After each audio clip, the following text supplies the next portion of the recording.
Hi everyone, मैं हूं नेहा आपके साथ और आप देख रहे हैं एनबीटी टेक। हाल ही में पास हुए डेटा प्रोटेक्शन बिल को अब प्रेसिडेंट की मंजूरी मिल गई है और इसी के साथ वो अब एक एक्ट बन चुका है। लेकिन आखिर इतने चर्चा में रहने वाला ये डेटा प्रोटेक्शन एक्ट आखिर है क्या और साथ ही इसके मेन पॉइंट्स कौन कौन से हैं, आज इस वीडियो के जरिए हम आपको बेहद इजी लैंग्वेज में समझा देंगे। तो चलिए वन बाय वन शुरू करते हैं।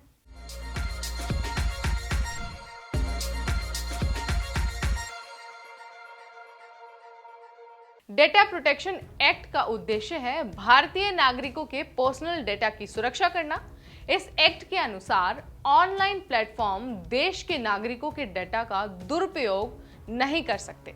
इसके साथ ही अगर कोई भी नागरिकों की गोपनीयता के साथ खिलवाड़ करता है तो संस्थाओं पर 250 करोड़ रुपए तक का जुर्माना भी लगाया जाएगा। ये बात तो हुई कि इसका उद्देश्य क्या है। चलिए अब आपको एक्ट की कुछ खास बातें भी बता देते हैं। नंबर 1, जो भी कंपनियां यूजर डाटा का इस्तेमाल करती हैं और डाटा को स्टोर करने के लिए किसी थर्ड पार्टी डाटा प्रोसेसर का इस्तेमाल अगर वो करती है तो ये कंपनी की जिम्मेदारी है कि वो यूजर के डेटा को सुरक्षित रखे। नंबर 2, अगर डेटा प्रोटेक्शन बोर्ड के फैसले को लेकर कोई अपील करना चाहता है तो उसे टेलीकॉम डिस्प्यूट सेटलमेंट के पास जाना होगा। आप यहीं पर जाकर इसके लिए अपील कर सकते हैं। यही वो रेगुलेटरी बॉडी है जो आपकी अपील को सुनेगी।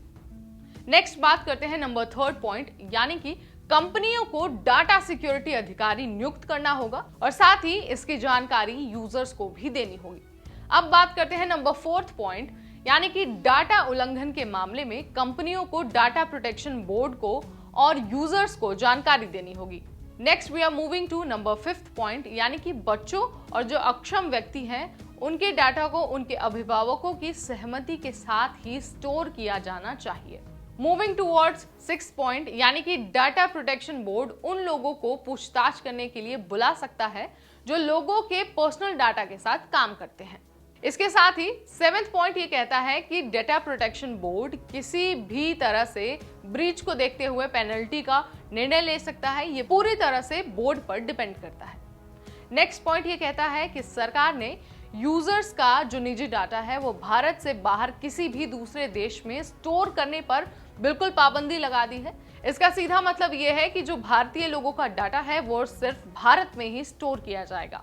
नेक्स्ट पॉइंट ये कहता है कि अगर इस एक्ट का 2 बार से ज्यादा बार उल्लंघन हो जाता है तो डेटा प्रोटेक्शन बोर्ड उस संस्था को ब्लॉक भी कर सकती है और साथ ही साथ डेटा ब्रीच की पेनल्टी 250 रुपए करोड़ तक जा सकती है। ये हमने आपको जानकारी दी डेटा प्रोटेक्शन एक्ट के बारे में, यानी कि ये एक्ट क्या है और साथ ही इसके मेन पॉइंट्स क्या है।